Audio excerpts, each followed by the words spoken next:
you do realize if you don't like America, you're free to leave.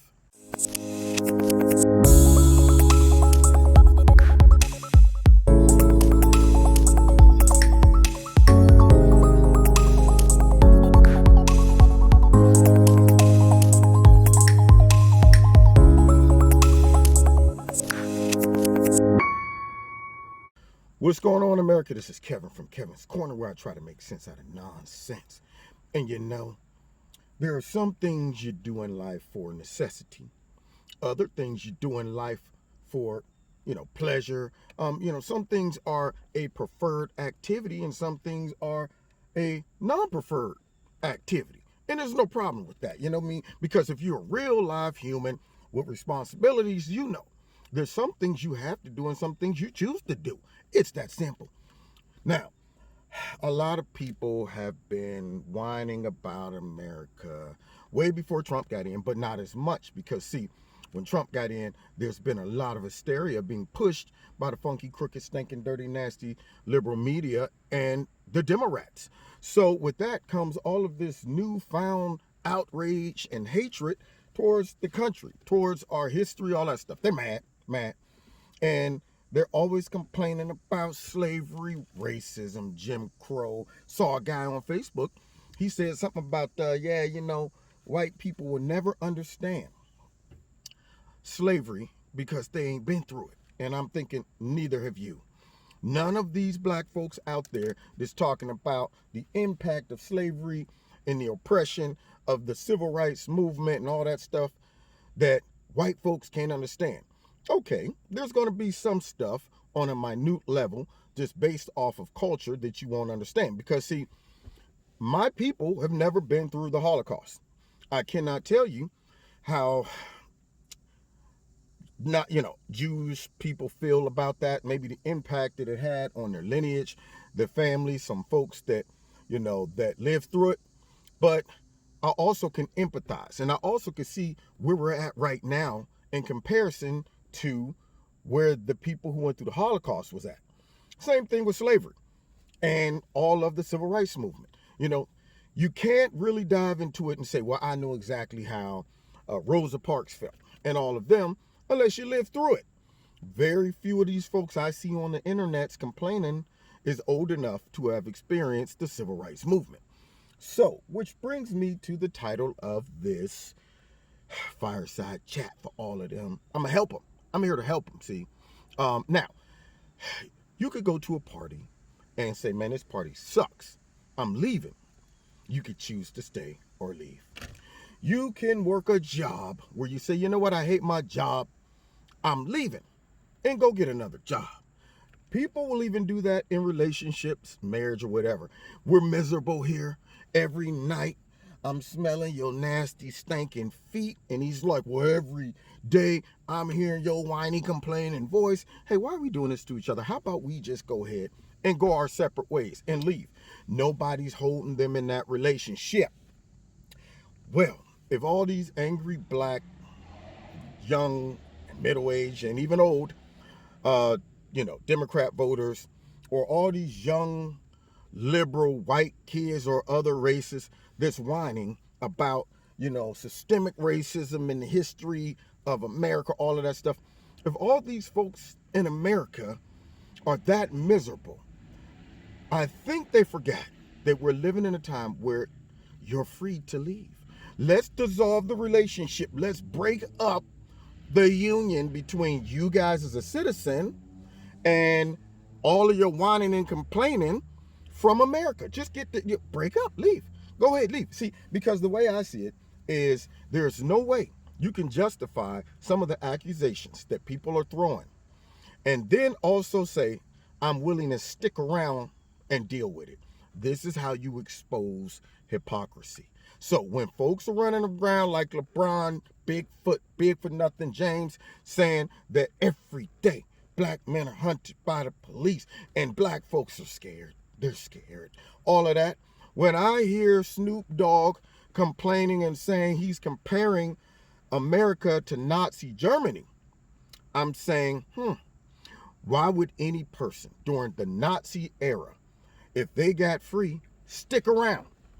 they would leave. See, they're not going to say, I'm going to go ahead and stay in Germany and just complain and whine and throw out all these accusations. No, they wouldn't do that.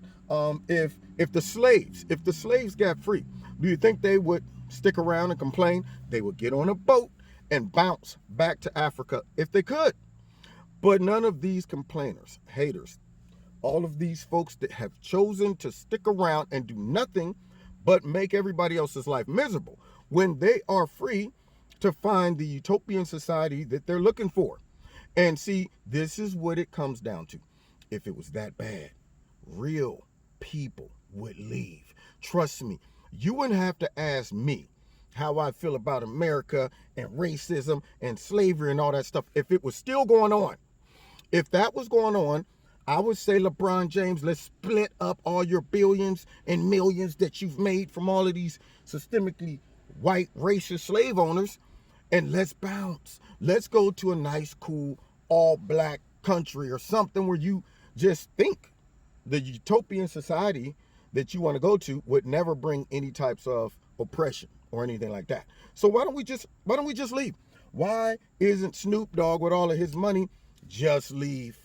If they really felt that our country was equivalent to any of the accusations that they are throwing out, equivalent to Nazi Germany, equivalent to during the time where slavery existed, you can't tell me that they would still be out there on social media doing this, sticking around the country, whining and complaining, making everybody's life miserable. They would leave. But surprisingly, they're not. They would rather just stick around and deal with all of this racism and attacks on black folks and being scared every day. That's what they're doing. They're running on scared every day. What they are is hypocrites. What they are is fake, phony activists. What they are is non-informed, straight up ignorant, angry black people and guilty white liberals. That's what they are. And they're being used by the Democrats. They're being used by the liberal media that really want to push a bigger agenda into America that has nothing to do with race.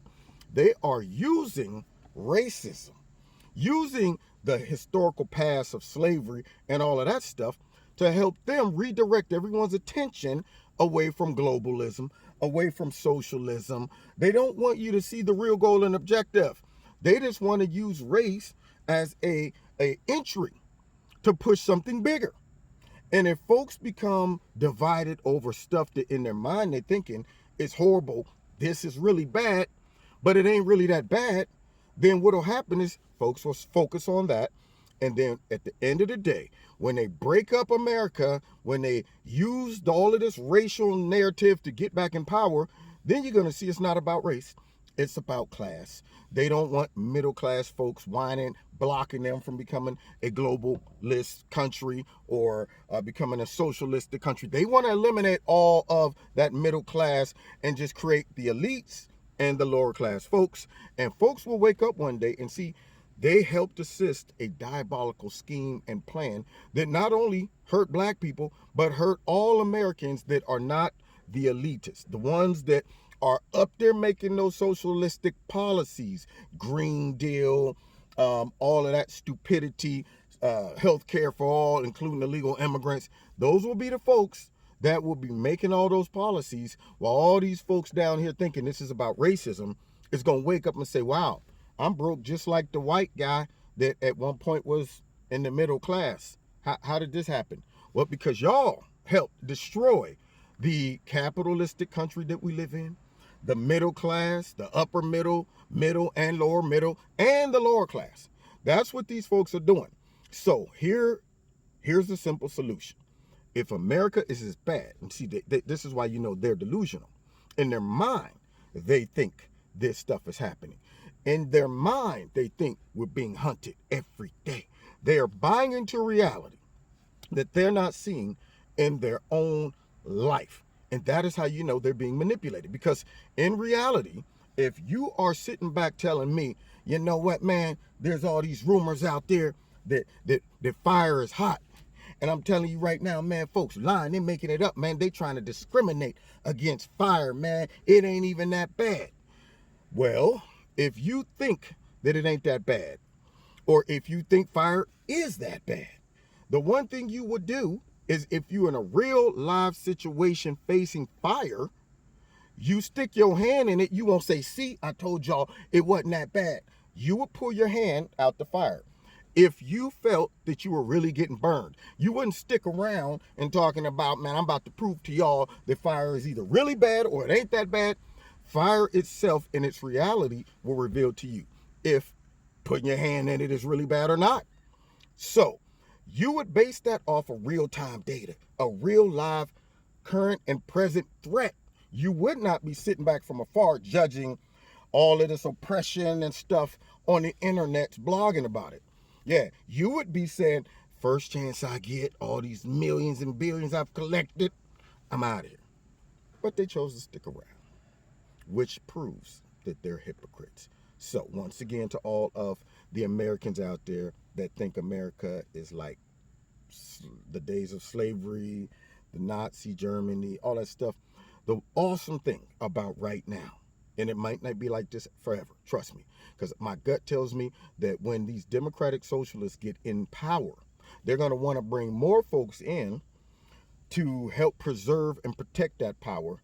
And it might get to a point where they ain't letting folks leave because, they want to secure that vote. They want to secure that power, that working class citizens that they're going to be saying, here's what you're going to be doing, because now we're a socialist country.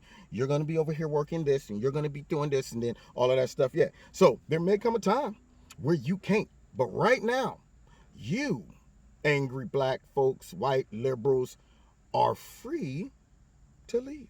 Go find me the place of utopia. When you get there, send me a postcard and say, Kev, we found the place of utopia. There's no historical ugly past in this country that we found on the planet. But my thought is this: most likely, wherever you go, there you are. Meaning, first of all, you're going to take your stinking thinking to some other country. Then secondly, you're going to find out that it's not peaches and cream over there either. And then thirdly, you'll be trying to come right back here after realizing that it wasn't bad as they told you it was. Now, you've been listening to Kevin and Kevin's Corner. Don't forget to hit like, share, subscribe, and the notification button. Find me on Facebook, Twitter, Instagram. Check me out every Wednesday night live in Kevin's Corner on Facebook, YouTube, and my radio blog talk show. Check out Extreme Teas, which, let me see, I've been riding around all night. Well, here we go, bam. Oh, yeah. So check out Extreme Teas. Their products are in the link below. If you like something, put Kevin in the promo code. You'll get a 20% discount. And then if you want to donate to Kevin and Kevin's Corner, feel free. There's a link below the video to do that. All right. God bless. See y'all next time in Kevin's Corner.